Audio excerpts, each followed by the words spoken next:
Kinumpirma ng Malacanang na walang Pilipinong nasawi sa matinding flash floods at mudslides sa hangganan po ng Nepal at Tibet na kinasawi ng hindi bababa sa 177 katao. Ito ay batay sa impormasyong nakalap ng Department of Foreign Affairs o DFA at ng Overseas Workers Welfare Administration o OWA nitong Huwebes ng umaga.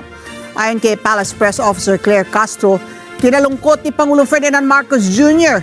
ang nangyaring trahedya at hinimok ang publiko na ipanalangin ang mga biktima at ang kanilang mga pamilya.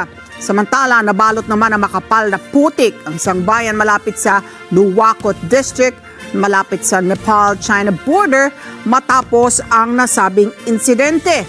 Ayon kay Ram Basnet, spokesperson ng Nepalese Army, ang mga distrito na lubhang tinamaan ng matinding sakuna, binaba mula sa helicopter ang mga tolda, pagkain at iba pang emergency supplies na mula sa katabi nitong bansang India.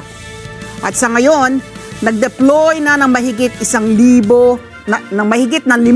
militar at mga pulis upang tumulong sa rescue operations para hanapin na mahigit sa 1,500 individual na nawawala dahil sa trahedya. At sa tala po ng Nepalese Tourism Board, isa sa halos 700 nawawalang turista at baherong na apektuhan ng flash flood sa Bhote, Koshi at Trishuli Rivers sa Nepal ay Pilipino. Gayunpaman, patuloy pa din ang ginagawang verification at coordination ng ahensya sa mga travel agencies, mga guides, local authorities at security agencies sa lugar.